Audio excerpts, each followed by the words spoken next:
Some things are absolutely true, and it is this fact. Bottom line, this guy has to be job number one, no matter what you do, no matter who you choose, no matter what happens in this NFL draft. It's about protecting Patrick Mahomes. Let's get after it.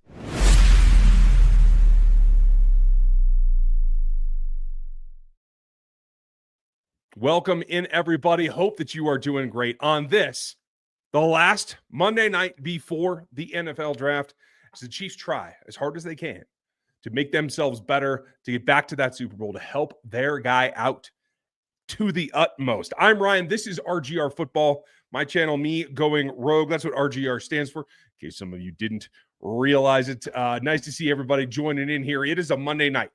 We are having a couple of things going on. Dan may join us later. Right now, not able. But we're going to go through all of your questions about this draft and get down to the bottom of it, because I know you have a ton of them. Every Super Chat gets an answer. Make sure that you put them in there if you want to get on the show tonight. Nice to see everybody. We're coming around, right? This is the big event. Get us back into football mode, right? Some announcements. What we have coming where. Just tonight, we got out the second piece on what we're doing with the front office tracking. Visits in particular. We want to track the visits. Caroline has been doing a great job. You guys know Ocean Caroline from this chat, from this group. She's one of you, and she's one of us. She's doing the work that we need done. So, as Steven said, happy draft weekend, everybody. It is coming. We are going to get there, and this is going to help. She's been tracking 30 visits and what they mean, not just to the Chiefs, but to some of the other teams, as well as the one that just beat them. So you want to keep an eye on what everybody else is doing that's making them better as well. So check out NFL 33. You can get in the action. We're brought to you tonight by Underdog Fantasy, as we always are. You can get in the action with them. And there's plenty of things going on. I like to look mostly at NHL, but it's like there's this sport called basketball that has like professional playoffs going on. So you can pick whatever you want to pick and get in the action. Use our code RGR over at Underdog Fantasy. And then when you want to get that much more, we have everything for you. Now on NFL 33, tomorrow drops my big board. It's going to be free on NFL 33. So if you're not a subscriber over there, you don't have to be a paid sub. That's where you get all the content. If you just want to sign up for a free subscription, you can get my draft board for free. We decided to flip it. I was going to put it out on Saturday, but we were really close to having this piece done, and I wanted to get you the information that you deserve so that we could get that out there and take advantage of it all. So that is where it's at. So I'm going to start tonight with just a couple of things that I think are really important to remember. We're starting to hear the final flourish of media saying what they're hearing. Guys that do have connections in the league kind of updating what they're expecting and how it's supposed to go. So what we're going to end up seeing is a ton of information about possibilities, about maybe this could happen, maybe this can happen. It's going to get super, super crazy. And I'll tell you this, I do think in the end, most of the teams are going to come back to seeing it the way that we see it, and the way that I see it in particular on the board. I have 17 first-round grades. That's it. 17. That's all there is. And that's perfectly okay.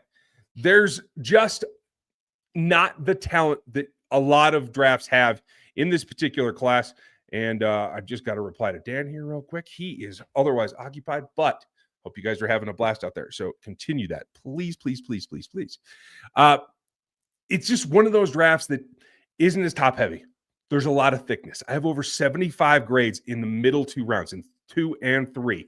You guys are going to see it all tomorrow on the big board format. I do the horizontal board so you can see the whole thing, but a lot of rumor. And what we had hoped may end up being true if the draft falls in a negative way for the Chiefs. If they don't find anybody that they want to take at 31 and they don't find any way to trade up, rumor has it that a lot of the quarterbacks are falling. Now, you guys know I'm not very generous with my grades, and I don't have but one first-round quarterback. One. I'll use the other hand just to make that much easier. That goes a long, long, long, long way, because I don't think Shedeur Sanders is a first-round pick. I like Jackson Dart better. I'll tell you that. I'll give you a little preview. I have Jackson Dart above Shedeur Sanders, and I have them both at the top of the second.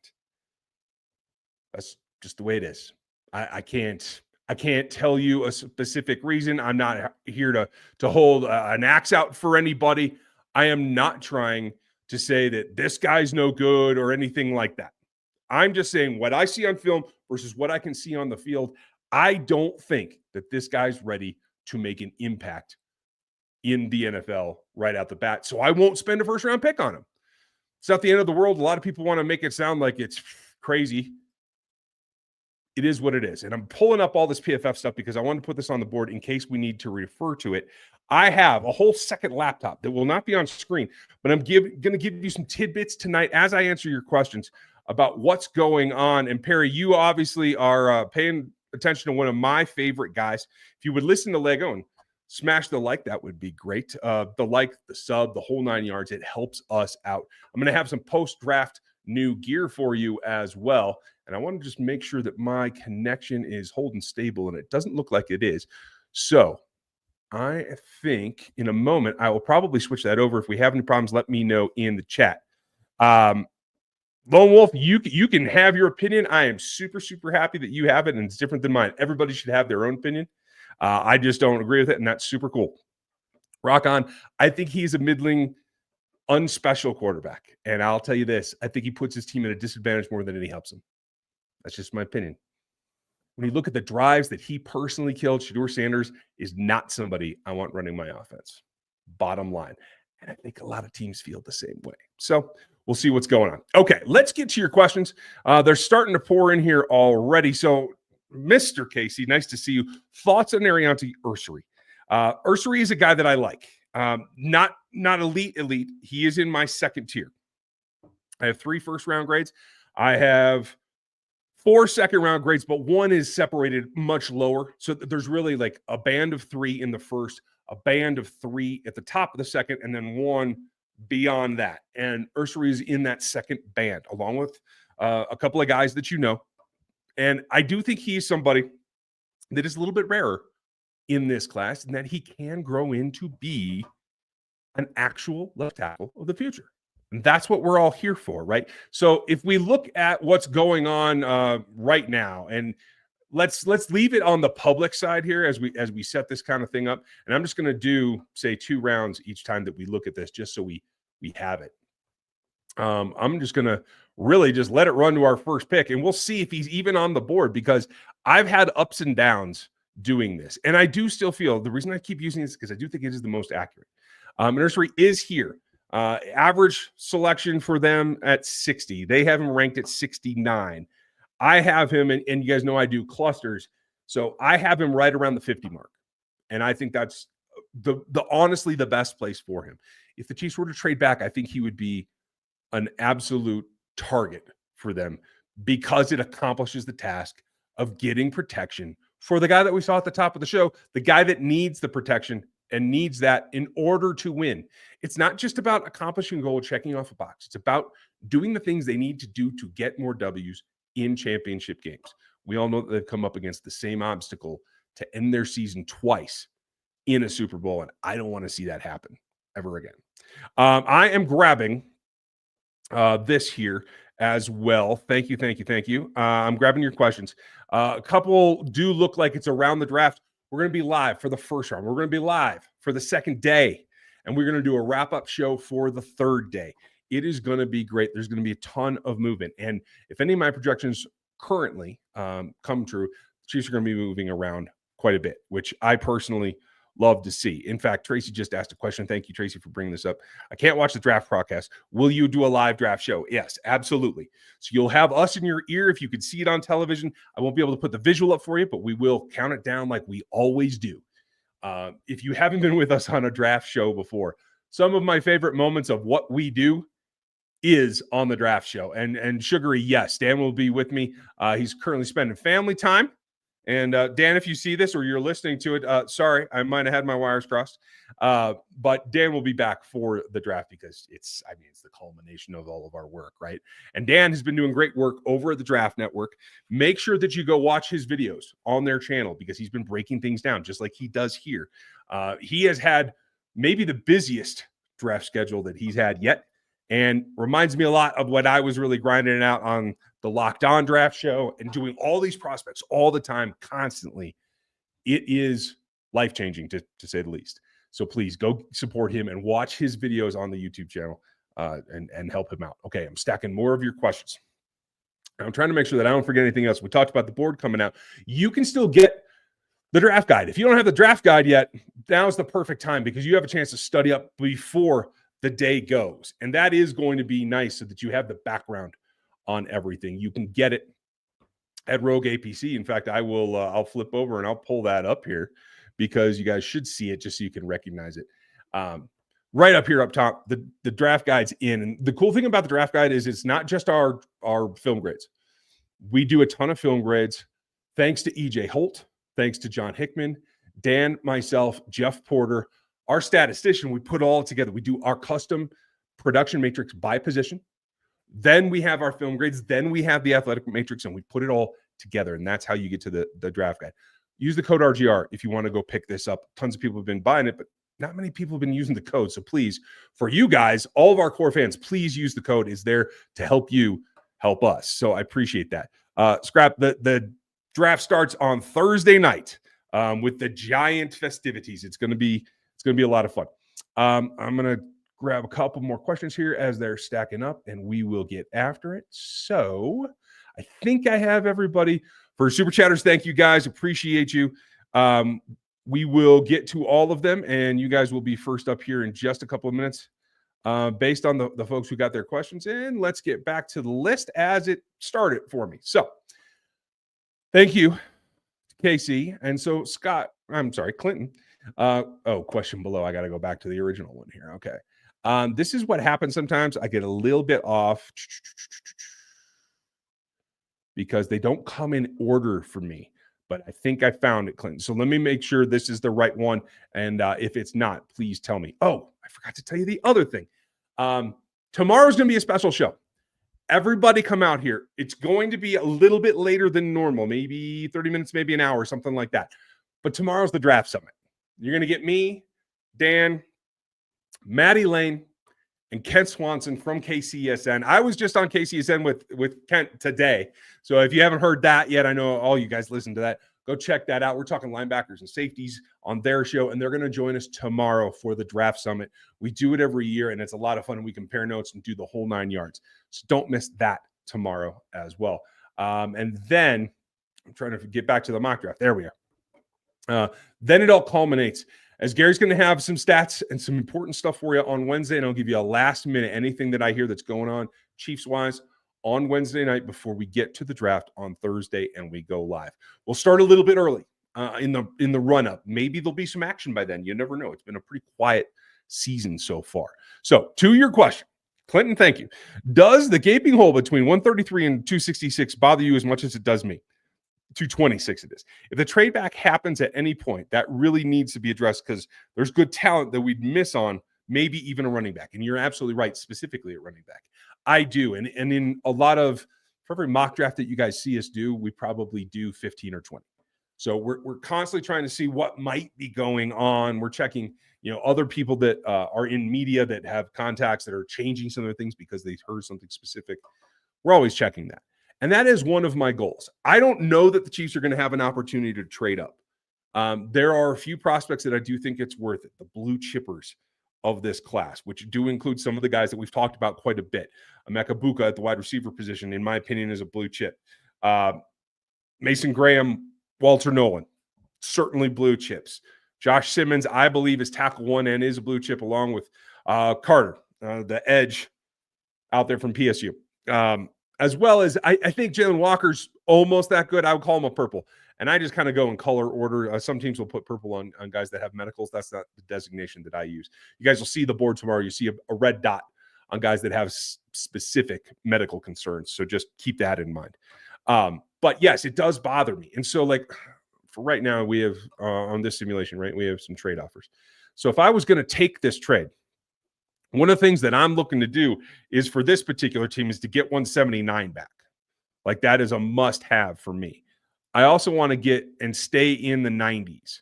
So this is a tough one with Cleveland because moving back from 66 to 94 doesn't do you a whole lot of good, right?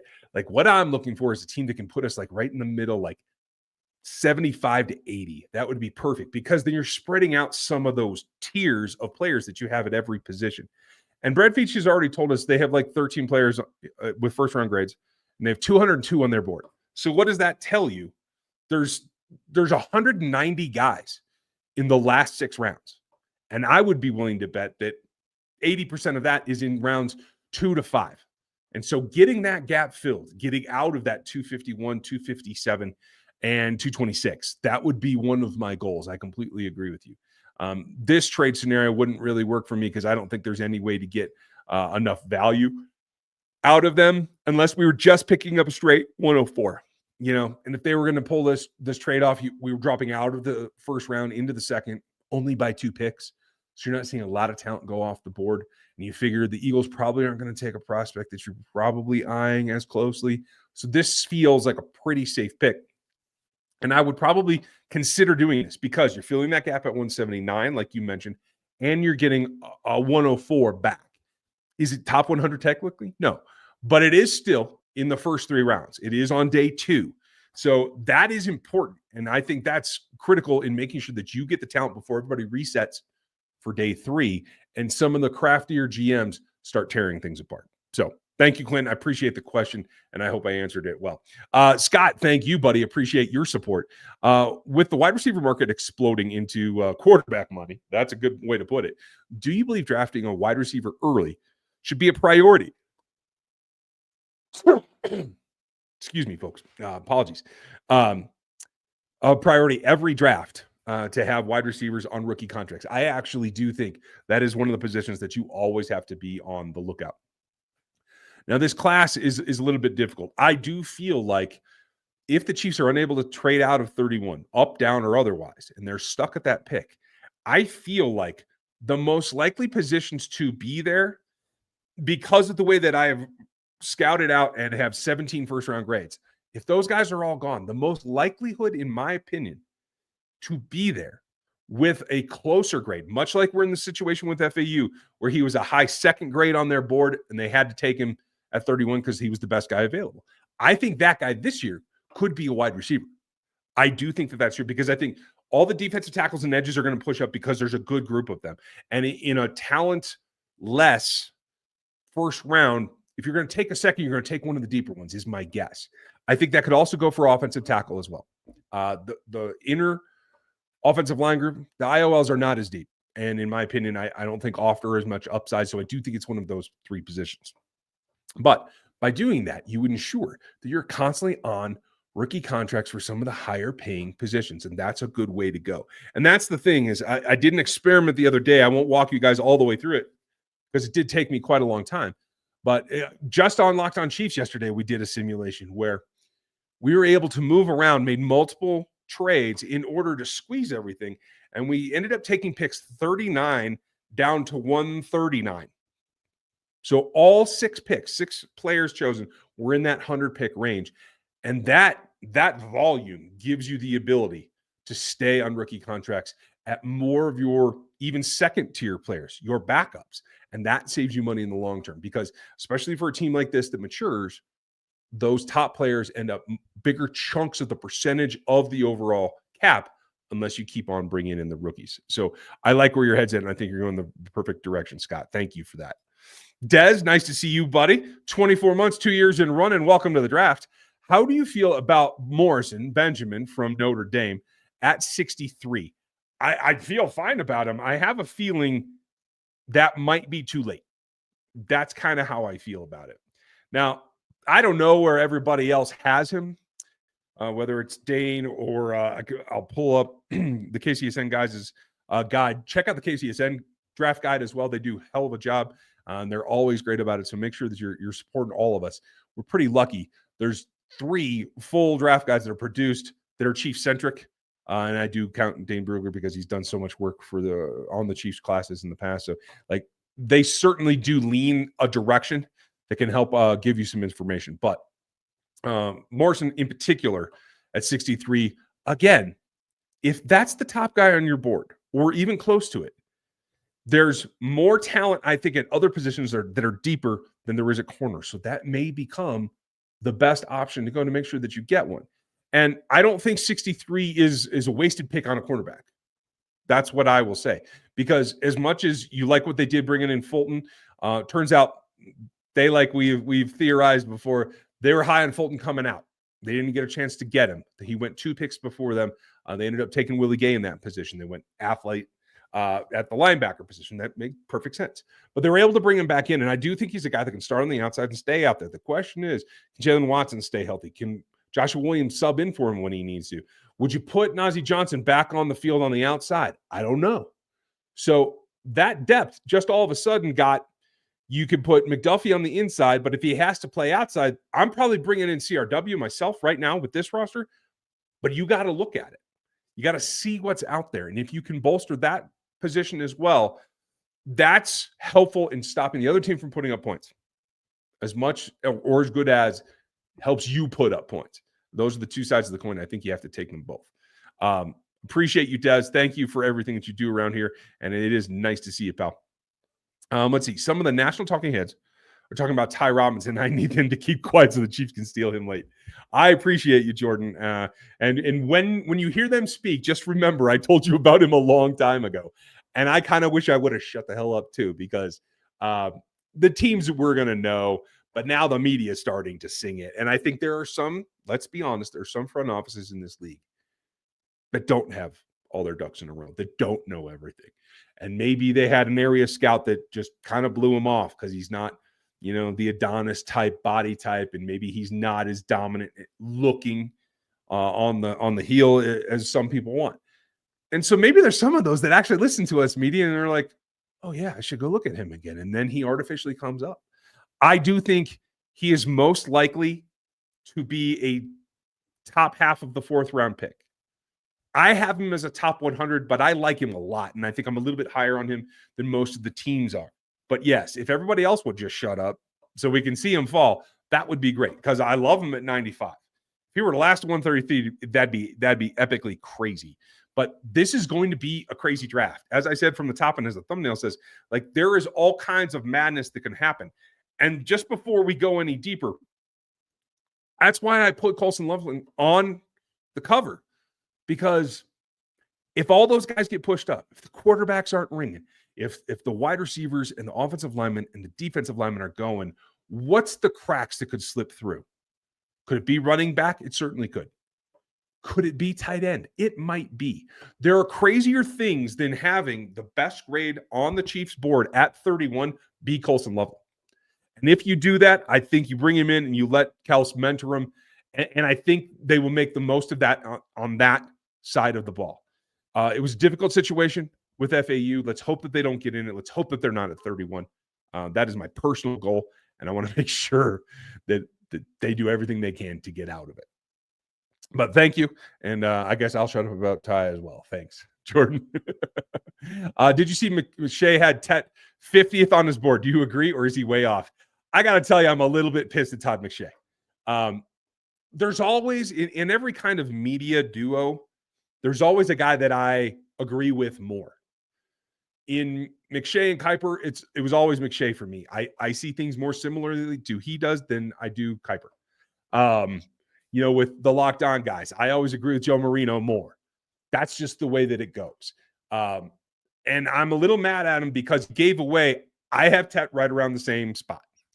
Because if you are not, and I repeat, if you are not willing to make him the next Mike Evans and use his skills in that fashion, much like the Chiefs didn't use Chris Conley, the Chiefs haven't used Justin Ross because the jump ball is not part of what they want to do.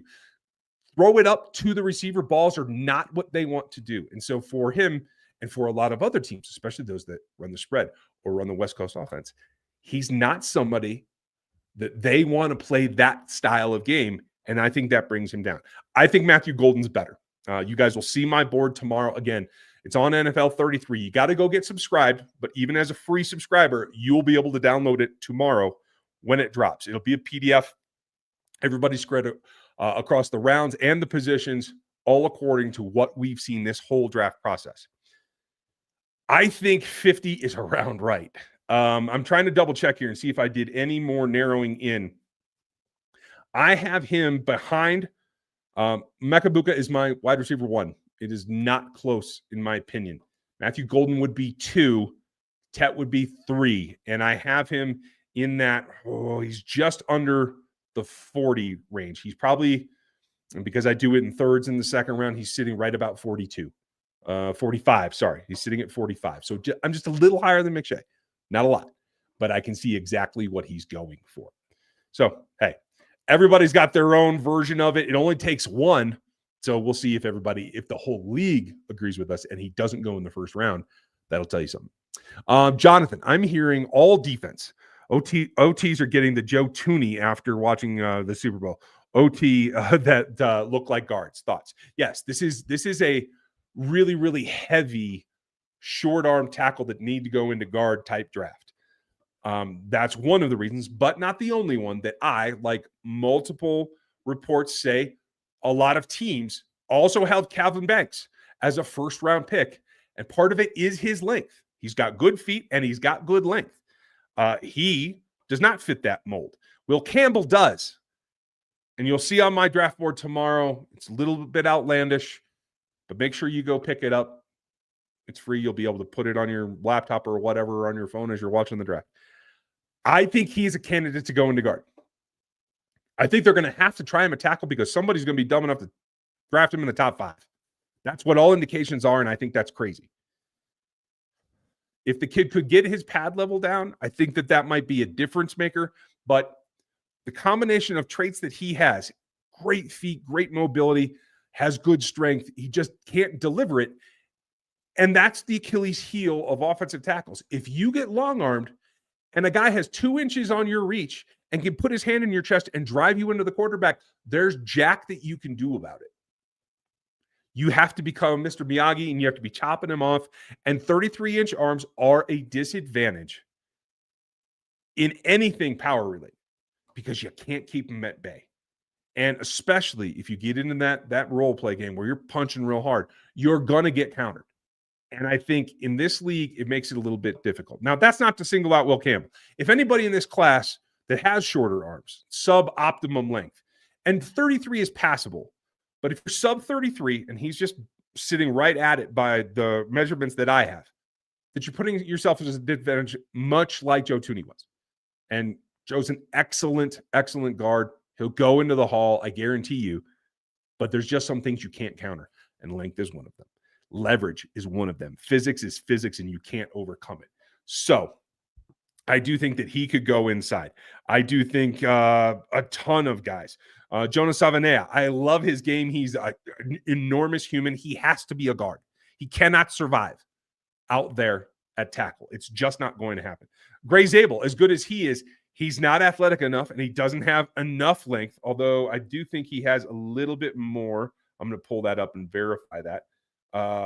Zabel has, I wanted to say 33 and a half, but I'm not 100%. So 1 second. I'm going to double check that for you guys because there's too many stats running through my head right now to make sure that I'm correct. And of course, I have the wrong one up here. He's 32 and a quarter at the combine. I'll give him 3/4 of an inch because this measurement season has been all over the place. So at best, he's 33. He cannot survive a tackle for long out there. He does have great movement skills, and he was dominant at his level of play, but that is not the NFL. So I cannot see him stay there either. And that is just like up and down the class. You have these guys. You have Donovan Jackson, who came in at 34 and a quarter. You have Josh Simmons, Banks, Membu and Connerly both came in at 33 and a half at the combine, 34 even at pro days. Then you end up with Savanea, as I mentioned. He's almost 34. You have Cameron Williams, who is the right tackle from Texas, who I think should be a late second round, third round possibly right tackle, a guy that could grow into that role. And remember, Juwan Taylor's contract is coming up after the season. Brett Veach even mentioned that the other day. I think he's another guy that's long, that has only 1 year starting and has some room to grow, that has upside. So keep an eye on Cameron Williams as well. I'm looking for others here. Charles Grant is 33 and 3/4. Vincent Rivers, they do have the length, but I don't think they have the requisite athleticism to make an impact in the league. So that's where we're sitting at this point. Thank you, Jonathan. Great question. And sorry if I took too long there. Lego, nice to see you, bud. Do you think Veach will be looking for a running first type quarterback in this UDFA class? I do not think so. Not run first. Run also, run as much, a guy that can do 50-50. I think he could do that. But a run first guy, I just don't think that's in the offensive plans. I don't think that I honestly don't think that would be terribly smart, because a guy like that is generally going to be a function of his rhythm, of the number of snaps that he gets. And for a developmental guy to come in that class and not get hardly any reps because he'll be behind multiple established veterans. You've got Minshew, you've got Zappi, and you've got Oladokun. I don't know that they draft a quarterback, to be honest. I don't know if they even bring one in UDFA. Maybe for some camp tosses, but I can't think so. And I don't think they would have to concentrate on a running type quarterback if they did. So that's where I'm sitting at. Again, folks, put some question marks at the beginning of your question. I'm going to try to pick up some more here because I know I'm running a little bit behind. And if you want to absolutely make sure that I don't miss it and you get on the show tonight, hit that super chat and everyone will get an answer. Let's see. Got a couple more here. I'm stacking those up. It's a little weird, I know, with me running solo. It's been quite a while. This is really great when Dan and I can tag team it, but things have to be done in the order they have to be done in. So that's the way we're going to go. Next up, Miss Tracy, thank you very much. I can't watch this is what we saw before. I will be doing the live show with Dan. You will see us then. First round, we'll do the second day as well. And then day 3, we do have some sports conflicts. So I'll be gone during the day watching, and we'll do a wrap-up show. I'll try to do that live if we can, depending on the timing. So just keep your eyes peeled for that. Thank you, Beefy. We got Lego's question here, so we're good there. Coolio, nice to see you. Do you see the possibility of Trey Smith being traded sometime during the draft? Haven't heard anything else as far as extension talk. That would also make a hole that might not be filled. Well, honestly, the Chiefs have a lot of guard prospects, but nobody's as good as Trey Smith. You could put Norzad in there. You could maybe look at moving Caliendo. Like they have guard depth. It's the tackle depth that's close. And here's the thing. I don't think you could get trade value for him. He's on that franchise tag. You would have to establish a new contract with the receiving team before you could probably get that done. And I have trouble seeing them getting that done during the draft. So I'm going to say no. I don't think they moved Trey Smith during it, unless maybe they've already worked it all out. It's about the only way that they could really accomplish it. But you're right. It would leave both guard spots with new starters, and that's probably more than I think that they want to take on. Just my 2 cents. Adam, thank you. What do you think of the BC tackle, Trapillo? And I know I've said Trapillo in the past. There's only one L in his name, and I have corrected that in my head. So now I'll say it right. Good feet, decent length. Let me check his length as well, because I misquoted it last week on the radio somewhere, and I'm trying to find it. Came in at 33 even, and I think he got a half inch at his pro day. Almost 11-inch hands. And that's one of the things that stands out to me. When he does get a hold of you, he's able to really drive and control pad level against the defense. And at his level, Boston College is not a slouch in terms of competition. I think that gives him upside. Is he a day one starter, walk in and go? No, not in my opinion. I do have him a little bit farther down, but definitely on my board on day 2. I got to check the spot. And yes, right in line with somebody else we already mentioned. So check out the board tomorrow. Definitely draftable on day 2. We'll see if you guys agree with where I put him. And again, we're going to have that show tomorrow night, the draft summit tomorrow night, and more. So you can leave comments there. You can leave comments on the community tab here on YouTube. You can always do that, and you can always get me on social media as well. Lot going on social media lately, so I would say stick to the channel. More likely for me to see it rather easily. But thank you, Adam. Let's see. Tim, do you think they should draft a left tackle with length and traits in every draft? These are not normal humans. They're the rarest of all positional body types. The more rare than a serviceable quarterback. Your thoughts? I think it's a good concept, but it comes with some caveats. One of the reasons that Ethan Driscoll is on this roster is because he does have enormous size. He's 6'7". I believe he came in 34 3/4 on his arm length, but he also has the feet. He can move very, very well. He can sink his rear when he needs to. It's not natural for him, but he is capable of doing it. Now, those are all the traits that match up. You don't always get those in one package, and that's why they took him. So I would say yes, if that is a possibility, you do that. In this particular class, let me outline a couple of guys that fit that mold. One is our own University of Kansas Logan Brown, who moves extremely well and can do multiple things and is just, I think, scratching the surface of where you want him to go. I think Chase Lunt does some of those things as well. Jalen Rivers, mammoth, doesn't have the foot speed, doesn't have the smooth kick as much as I would want, but he has enough to make you invest in it on a late day 3. It certainly is about where you get the value for that concept of player, but I do like the concept, Tim. Great question, and thanks for bringing it up. Buzzed, what's going on? Thanks for all the info and hard work kicking ass. We definitely will, and thank you for being here. It always helps to have you guys take in the content that we make. Which player from Terez's All Juice team will we take? I haven't seen it. Terez obviously doesn't produce it anymore, so I don't really pay attention. I know that the guys at Yahoo still put it together. Nobody sees the world like Terez did. So come back, Buzzed, and put a specific couple players, and I'll tell you what I think of them. I haven't seen the team. I can try to search it up here, but that's going to lead to chaos on the stream. So if you would help me out, I will answer those specific questions if you can throw them in there, bud. Lee, any Chiefs to be traded this week? Can you see them signing another vet left tackle and then drafting primary weapons for Pat? Excuse me. Given Veach's comments. I think it's a possibility, but when I look at who's out there, it's a lot of the same old story. I don't know that Donovan Smith is prepared to come back and actually play. He would be one of the options, but there's not a lot out there. So signing a veteran now, I think, is a little bit troublesome to put all your eggs in that basket. I think that you've done a decent enough job. They believe in Jalen Moore. I do believe the conviction that Brett Veach spoke with about Jalen Moore. But for me, it's about young talent that you feel you can grow. One guy that I'll tell you, and I should really look up how to pronounce his name completely correctly, but it's Esa Pole or Pole. I'm not sure which one it is. Wazoo tackle, also very, very good size, likely to be either a late round draft choice or more likely a UDFA. I think that's the kind of player that they want to invest in, somebody that they might just get super lucky at the development side because he has the traits.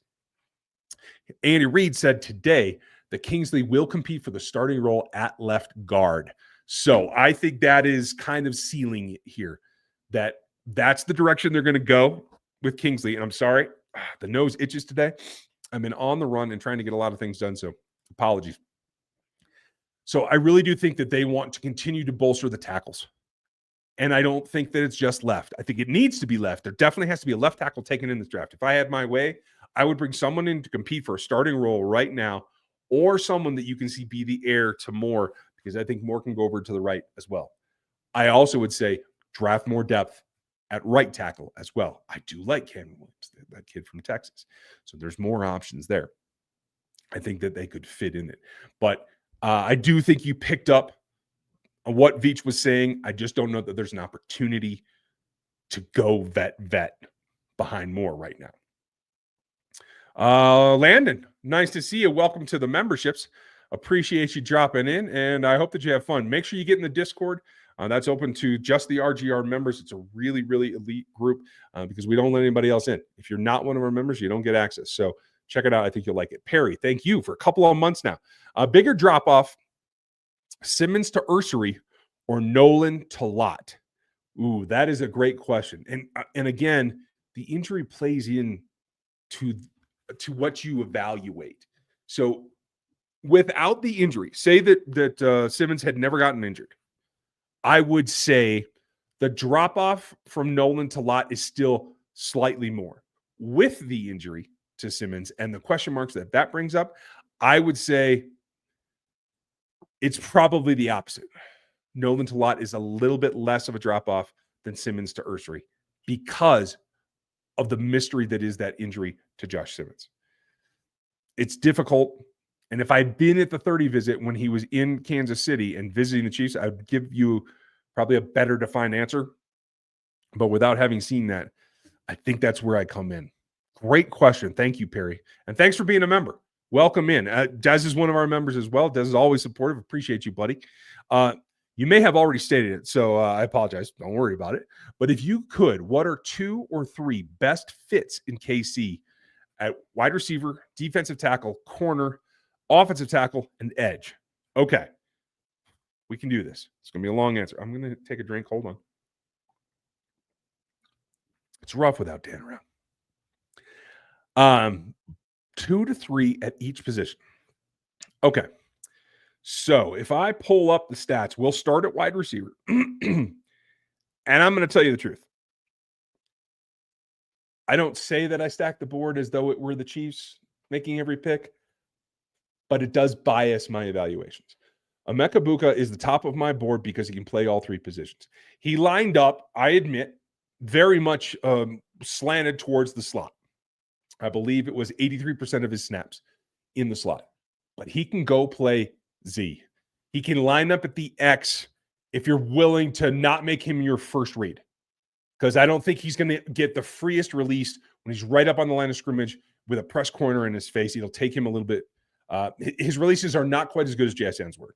That's the way I put it. But he can play 3 positions. And I think that value is specifically to the Chiefs better. The next one that I would say is likely, it's a toss-up. Man, you like what Royals brings. Dan is right to be very high on him. He has good athleticism, but not elite. I would say I would prefer Jalen Noel because you just can't really compete, right? And I think Golden fits that. He's not quite as explosive, but he's got everything else from the shakiness to the ability to stretch. And he also was in the slot just 24%. So a little bit more of a compliment to Rasheed and allowing X to kind of float back and forth between the Z and the slot. I think that would be a nice trade-off. So those would probably be my favorite fits just on what they're capable of doing, the way that they work. Nobody's super, like contested catch guy or anything like that doesn't fit in that group. What'd you ask next? Defensive tackle. So the tackles are tough. And I kind of go a little bit against the grain here. What I'm looking to do for the Chiefs and what I'm always looking to do is provide on an even front under pressure.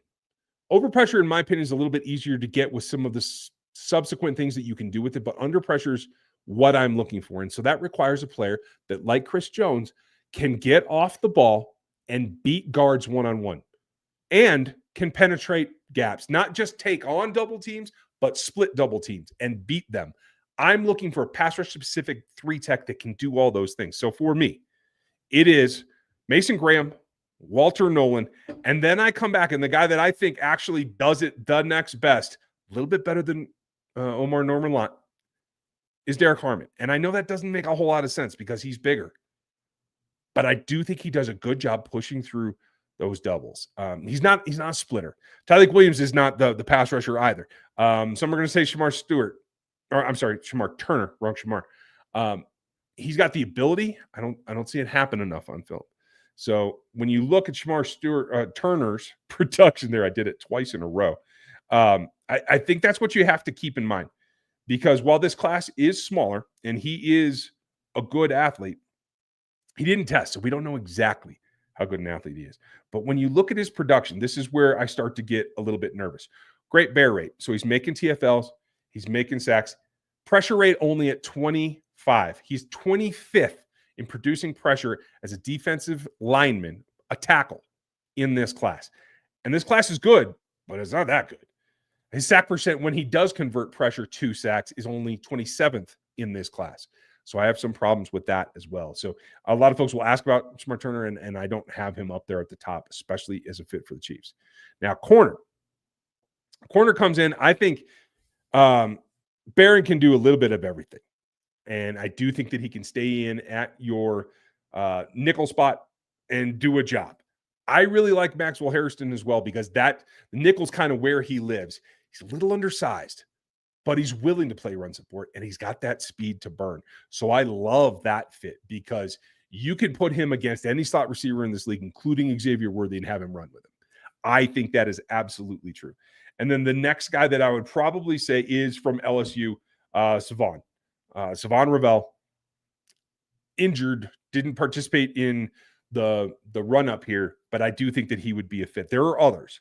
Porter could be a good fit with the physicality. Looking down the list here, I do think Longerbeam might be a sleeper pick for there. Then over to OT, Simmons certainly. He has the athleticism there. Banks would be my second. Campbell would fit, but again, I think he needs to go inside. And then I think it's a toss-up between Armand Membu and Connerly. I don't have Membu in the first draft. I have him at the very top of the second in the first round, the very top of the second round. A lot of teams are saying that they have him in the top 5, and I just can't see that. Maybe I'm being a little bit more critical because of the verticality that he plays with, but I think both those guys could be very good fits. And then Ursary, again, because of the length and the left tackle status, that goes a long way.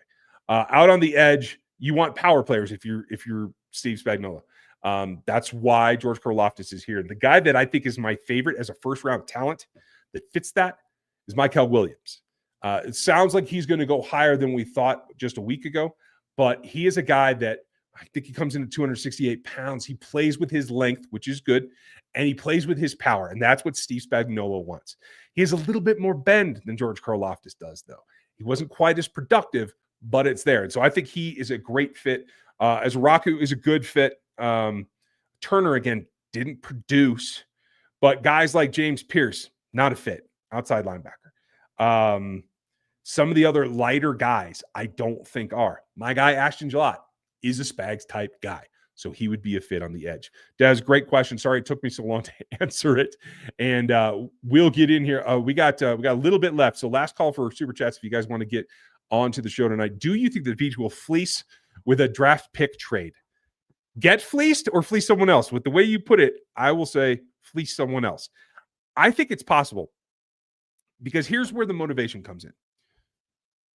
If teams want to trade up to 32, and we're talking trade back, I don't think the Chiefs trading up is not a position where Brett Veach would be able to fleece someone else for value. But if he's trading back, that means a team motivated to come up and get someone. My guess is that it's going to be all these teams that are thinking, hey, we got the quarterbacks on our board, top of the second. Why don't we just sneak into the first and grab them? But it's going to be difficult because there's so much depth at defensive tackle, at edge, at running back, at offensive line. I just don't. This might be a meat and potatoes draft, especially in the first round. It might not facilitate enough interest for Veach to be in a position to fleece somebody. But I will give you the alternative. Instead of one big move that gets enormous value and you feel like you won the trade, I would suggest a couple of smaller step backs that would net you picks, particularly, I think it was Clinton that said it. If not, I apologize, that fills that gap between 133 and 226. So you can pick up those picks for moving back just 2 or 3 picks, especially in the second round. You can move back 2 picks and pick up a 5th easily. So I do think that fleecing, we might have to look at it as the entirety of the draft, everything that he gets, rather than one big move where he just takes advantage of another team. But if you get a team that's desperate to come up to 31, by all means, get everything you can out of it. That is definitely the way to go. Appreciate it. Thank you, Bradley. Do you like Darius Alexander as a day 2 pick? And I would keep adding offensive line Taylor Brooks from Alabama. Okay. Tyler Booker, sorry, is the best offensive guard in this class, but he's not the greatest athlete. I think he makes up for some of his traits. Some of his traits make up for not being the greatest athlete. The 2 guys behind him on my board, and he is the only first-round interior offensive lineman on my board, include some of those guys we already talked about, like Zabel, who is a tackle now but can go probably do everything but snap. And he is a very good athlete. And I do think that's why they're so close. Millam from West Virginia is another guy that I think is kind of crafty there on day 2. As far as Darius Alexander goes, I have him and Derek Harmon at the very top of round 2 of day 2. You are absolutely on it. A little bit less polish for him, but when you have Joe Cullen, you don't have to worry about polish. That's my personal opinion. You can go with more of a raw athlete. Another guy that you would consider on day 2, in my opinion, along with my guy Ty Robinson, you guys know that I've been on him for a while, is TJ Sanders. They have a precedent for it, but it's a little bit hard to see because they didn't spend any money on Tershawn Wharton. But TJ Sanders plays like Tershawn Wharton. He's undersized, he's quick, and he's strong for the size that he does bring. He can get through some gaps, and I like that. I have him as a third-round talent in this group. I don't know if the Chiefs are going to want to spend a third-round pick on. So that's kind of where I'm sitting. Thank you, Bradley. Cody, Ryan, if trading back and getting more near top 100s, would you double up at a few of the needed position? If so, who do you like? I love this concept, especially if you're moving back because, and as you guys will see on the draft board tomorrow when it drops, there are some possibilities there. You could go second and fourth, second and fifth round and pick up guys that can move, guys that could play multiple positions and be your tackles of the future. Like we mentioned, Donovan Jackson, I think, is a guy that can play anywhere in the offensive line. He filled in admirably for Josh Simmons, and I do think if he had to play tackle, particularly right, he could do that. But he is a very, very good left guard as well. So if Kingsley either has an opportunity to improve and go back out to tackle, or do something else, maybe go to right tackle, something like that. If you wanted to fill that in, that would be one where you could make a selection, Donovan Jackson in the second, come back in the fourth, or maybe the bottom of the third for like a Charles Grant, somebody with a lot of upside, of an Anthony Belton. I have both those guys as early day 3 guys that could be available if you wanted to double up like that. Same thing with the defensive tackle. You could go Harmon in the first, come back, or if you traded back, say trade back to 39 with the Bears, you could more than likely still pick up Harmon, or if not, either Tyler Williams or Darius Alexander, one of those, and come back later and pick Ty Robinson up in the third, maybe even the fourth, if you wanted to drop down to like a Ty Hamilton or a Peebles or Pegas. You could even go that. And so you can double up those positions and get multiple bites at the apple at those groups that right now have very, very good depth. So general rule of thumb, if the class is deep and good, get 2 of them. Always get 2 of them. This is how I feel about the draft this week. My gut's telling me that the Chiefs, my pick, Banks or Josh Simmons, offensive line, and the DT from Oregon, yes, Derek Harmon. They would get an opportunity at one of them, is my thought, if they stay at 31. Most likely Harmon. They might not. Those guys might all go. I have to move up to get one of those.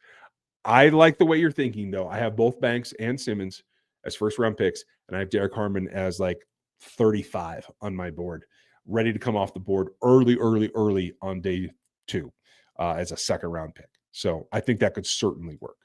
Thank you, Bradley. Patrick, thank you. If the Jalen Moore experiment with Kingsley moving to guard fails, and it is left guard, not right guard, could this cause Veach to be on the hot seat for his job? Nope. No. Multiple trips to the Super Bowl have bought him as much rope as he needs to get this right. He will not be on the hot seat. The first time he could even feel warmth will be when Andy Reid retires. He won't feel a thing until then. And I think that's rightfully so. Again, it is not Brett Veach's job to develop the player. It's Brett Veach's job and his staff's job to identify the talent that could develop into the players they need. It is the coaching staff's job to develop them. It is a 2-pronged attack. So you can't lay it all at Veach's feet. But if Kingsley moves to left guard, plays there that season, Moore doesn't work out, you could see Kingsley move back out. That is an option too. Just because he does it, guys move positions fairly often. And a lot of teams take college tackles, put them in a guard, give them a year or 2, and then move them back outside because they've acquired the knowledge and the instincts to understand what's going on in front of them, instinctually learn the little shortcuts around the game. They don't have to rely on everything they did in college. So the book is not closed on Kingsley, even as a tackle, in my opinion. Micah, hold for 1 second. I'm going to wrap up any last-minute questions that are on topics that we haven't addressed. And we do have one more super chat coming. Don't worry, I will not miss out on that. Razgriz has one. Tyler, I'm going to get you. Man, excuse me. My nose is itching like it's going out of style. Micah got another one, and I think that's an ex-receiver question. Yeah, that's funny. Jeremy, yeah, I always have something. I don't need to medicate. This is how I train my immune system. I have teenagers and they play on multiple national traveling teams. So we're always exposed to everyone across the country. So believe me, my immune system kicks. I do feel the effects and the symptoms, but it's growing and it is pretty strong. So I'll take it. I appreciate the advice though and the concern, my friend. I very much appreciate it. Okay, let's see here. Okay. I think that covers most of the topics. So we're going to jump around just a little bit here. And we're going to take on Micah's here. On the Skip Bayless 20 versus 1, a Chiefs fan argued that a fully healthy Chiefs team and no AFC team would have won the Super Bowl because the Eagles roster was one of the best of all time. Thoughts? Skip Bayless arguments are silly in my opinion, but since you have it here and fleshed it out yourself, if the Chiefs had left tackle protection of an adequate manner, and Joe Thuney did not have to go out there. I can't say it was just because of being fully healthy, because I can't say that was the only problem with left tackle. You know what I mean? But if Joe Thuney had been left at left guard and you had middling tackle play, I disagree. I do think the Chiefs could have beaten them. It would have had to been a slightly different game plan, but I think they could have pulled it off. So I would not make that argument. Okay, Matt, thank you. Appreciate it. If this has been asked, I apologize. No worries at all. Does Veach's comment about Kingsley competing with Caliendo at left guard change anything about the draft? Does it strengthen Casey taking a left tackle in the draft? It does not. And I'll tell you exactly why. That comment is made to motivate Mike Caliendo and Kingsley Suamataia to compete. Even more so than maybe they already want to and understand that they're in a position battle. It does not really affect left tackle because you brought in more for that. More's not enough. And I think that the front office staff knows that. They're going to have to provide more either way. That's not going to change. You have Jawan Taylor as one starter. You think you have more, but you're not absolutely sure. You have Ethan Driscoll. You have Wanya Morris. We've seen the Wanya Morris experiment. The depth behind, I don't think is anything. In fact, let's double check at our lads here. I don't think anything here makes you think that it's safe. More Ethan Driscoll. That's it. Completely unproven commodities. No offense to Chew, but Mr. Godric, I don't think is ready to take on any increased workload. And that leaves Wanya Morris as the backup right. So, in my opinion, you have question marks at both backup tackles. Both of them. So, I don't think anything's set in stone. So, I do think that what that comment is about motivating the left guard competition. And maybe it strengthens the left tackle need.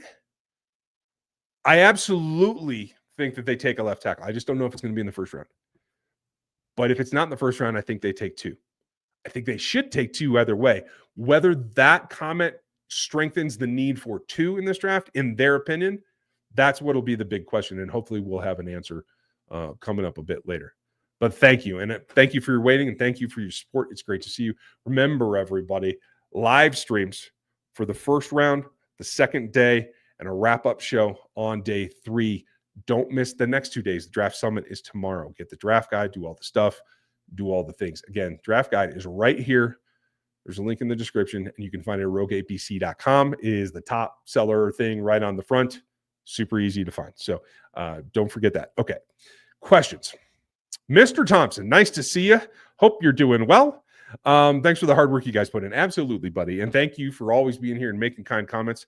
And I hope to see you again someday. Folks, I do have one other thing that I just want to mention. Since you guys are the core hardcore fans, for those of you that live in Colorado, hopefully by the fall, but certainly by the playoffs, I'm looking to make an arrangement to have some place for us all to meet up every so often in Colorado, in Denver.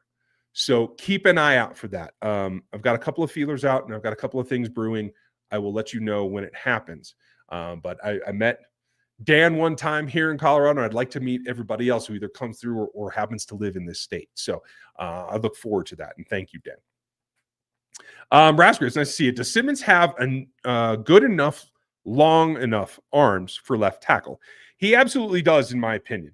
I believe he came in just over 34 at the pro day. I'm going to double check this now.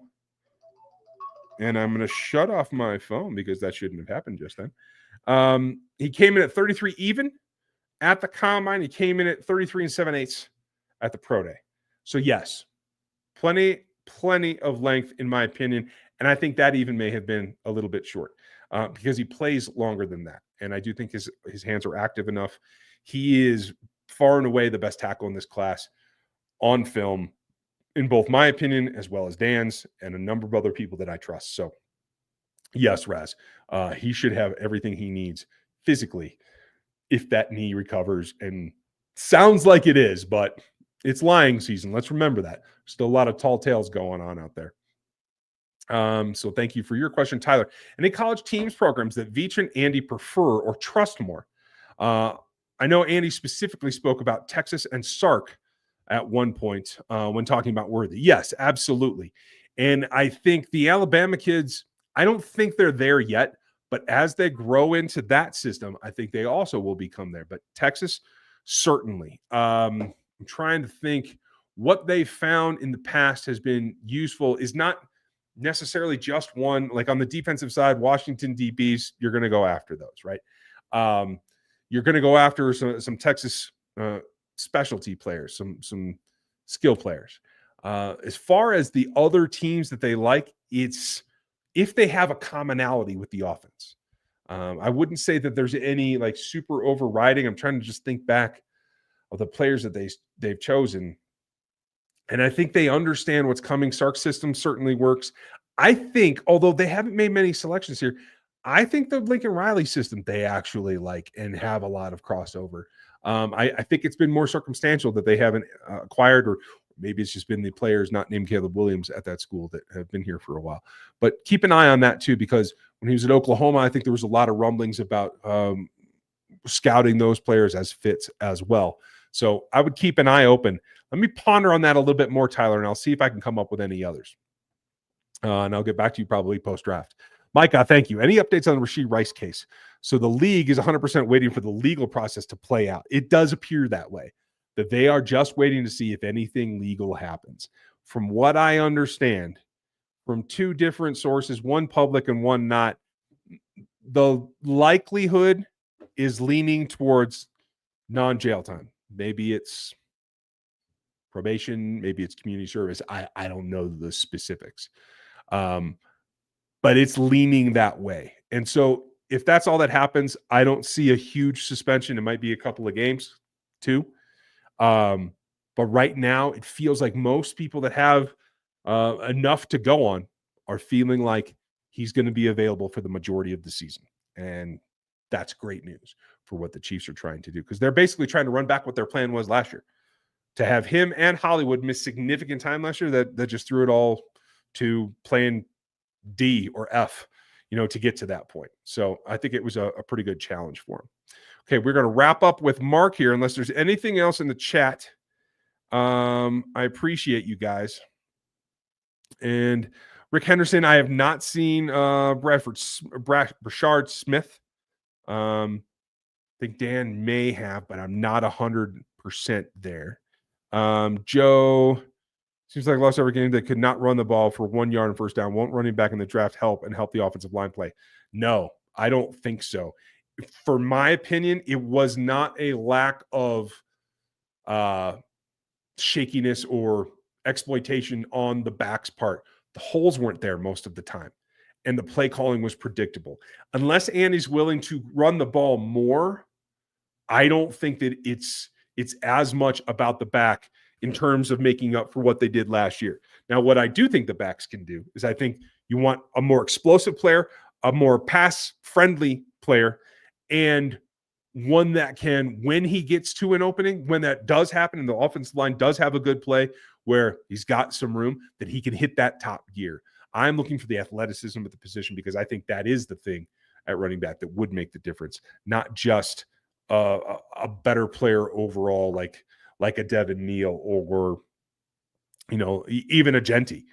You have to have the ability to exploit what the defense does and the ability to take what the offensive line provides for you. And that's been lacking the last 2 seasons.